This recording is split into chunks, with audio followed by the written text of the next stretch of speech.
Desde el principio de los tiempos, el ser humano ha mirado al cielo preguntándose, ¿quién soy? ¿Qué hay más allá? Y en esa búsqueda de respuestas nacieron los grandes sistemas de creencias. Pero hoy nos detenemos ante una pregunta incómoda. ¿Es la religión un sendero hacia la verdadera iluminación o una herramienta de control? Acompáñame en este viaje por la fe, el poder y la libertad espiritual. Cada religión nace de una chispa espiritual, de una experiencia, de una revelación que intenta descifrar el misterio de la vida. Ofrecen mapas para navegar las aguas turbulentas de la existencia, paz interior, sentido de propósito, esperanza en tiempos de oscuridad. En sus enseñanzas prometen que, si sigues sus preceptos, si caminas por su sendero, alcanzarás la verdad, la liberación, la vida eterna o la unión con lo divino. El budismo enseña que el sufrimiento es parte intrínseca de la vida, pero que podemos liberarnos alcanzando el nirvana. El cristianismo predica el amor incondicional de un Dios que se sacrificó para redimir a la humanidad. El Islam llama a la sumisión voluntaria a la voluntad de Dios como forma de alcanzar la paz verdadera.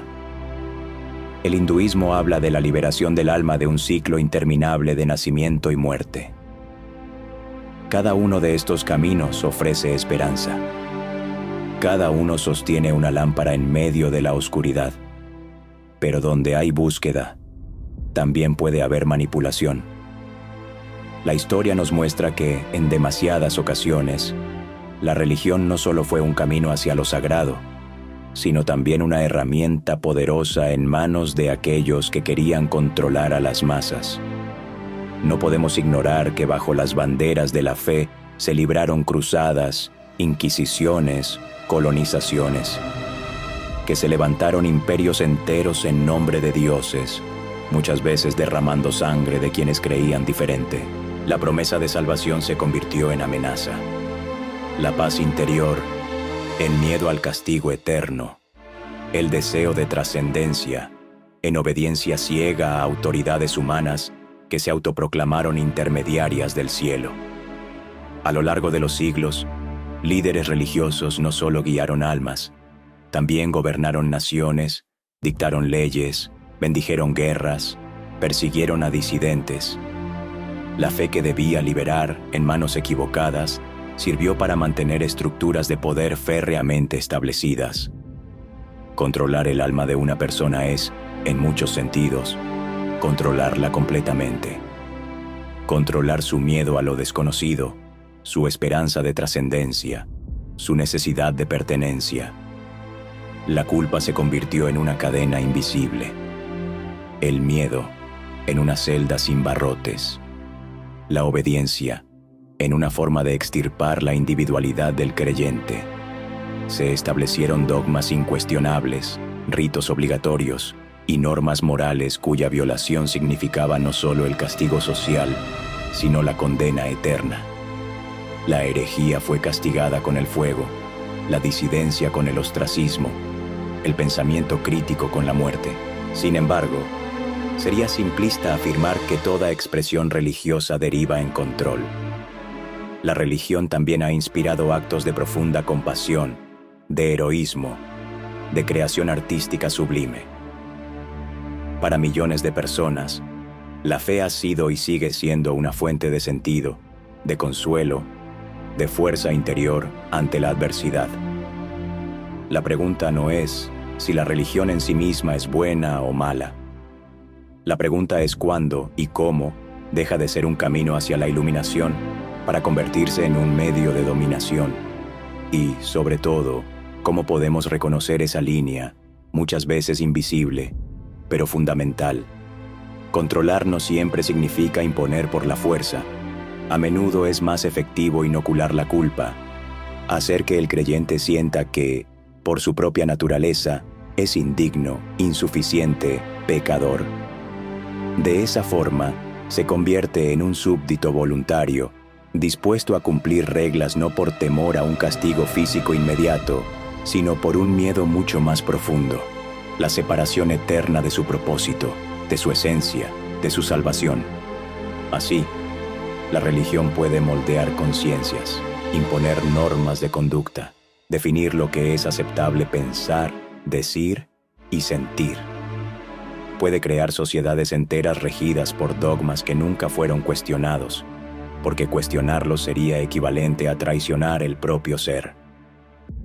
Pero también es cierto que existen formas de fe que no buscan el sometimiento, sino la expansión de la conciencia. Formas de espiritualidad que no imponen respuestas, sino que estimulan preguntas. Tradiciones donde dudar no es un pecado, sino un acto de reverencia hacia la verdad. Donde la búsqueda personal no es una amenaza, sino el núcleo mismo de la experiencia espiritual. En ese sentido, podríamos decir que la iluminación no se alcanza por obediencia ciega, sino por un viaje interior, a menudo doloroso, a través de las dudas, los miedos y las contradicciones. Un camino donde la fe no anula la razón, sino que camina de la mano con ella. Donde la creencia no se impone, sino que brota de una experiencia genuina e intransferible. Quizás la verdadera espiritualidad sea aquella que no necesita cadenas, porque su llama arde en el interior de cada ser humano, libremente. Quizás el propósito original de la religión era ser una brújula, no una prisión, una herramienta, no un amo, una invitación, no una condena. A lo largo de la historia, han existido místicos, visionarios y reformadores que desafiaron los sistemas religiosos establecidos, que se atrevieron a decir que la divinidad no está monopolizada por templos, jerarquías o escrituras, sino que habita en el corazón de cada ser, y que acceder a ella no requiere obedecer ciegamente a autoridades humanas, sino escuchar la voz profunda que habla en el silencio de nuestra alma. La figura de Jesús desafiando a los fariseos. Buda, dejando atrás los ritos de su época para buscar la verdad en la meditación interior. Místicos sufíes enfrentándose a la ortodoxia islámica. Monjes zen cuestionando las escrituras para ir más allá de las palabras hacia la experiencia directa. Todos ellos, de diferentes maneras, encarnaron la rebelión espiritual contra el control religioso. No obstante, cada vez que surgió un movimiento espiritual auténtico, no pasó mucho tiempo antes de que se institucionalizara, se reglamentara, se codificara y finalmente se utilizara también como instrumento de poder. Pareciera que existe una tendencia casi inevitable. El fuego vivo de la experiencia mística tiende a ser atrapado en fórmulas y estructuras humanas. La espiritualidad libre se convierte, una vez más, en religión organizada.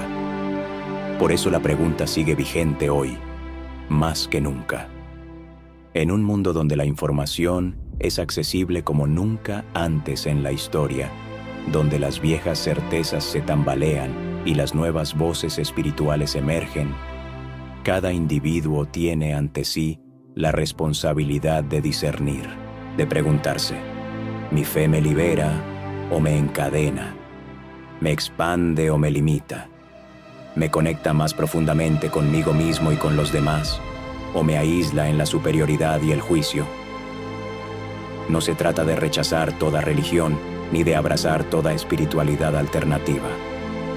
Se trata de reconocer que ningún sistema, por sagrado que parezca, está exento de la posibilidad de ser corrompido por la sed humana de poder, y que la auténtica iluminación no puede ser impuesta desde fuera, sino que debe nacer dentro de cada uno. Hoy te invito a mirar dentro de ti, a preguntarte, ¿a quién pertenece tu fe? ¿A ti como un ser libre en búsqueda de la verdad? ¿O a quienes, en nombre de esa verdad, buscan dictar lo que debes pensar, sentir y ser? La iluminación, si existe, no es un camino recto ni sencillo. Es un viaje lleno de dudas, de caídas, de contradicciones. Un viaje donde la verdadera guía no es el miedo, ni la culpa, ni la obediencia ciega, sino la voz serena que, En el fondo de tu ser, nunca deja de susurrarte. Busca, pregunta, atrévete. Quizá al final, el mayor acto de fe no sea obedecer, sino atreverse a buscar sin garantías, sin mapas, sin seguridades, con el corazón abierto y los ojos despiertos, porque la verdad, como la luz, no necesita defensores, solo necesita ser vista.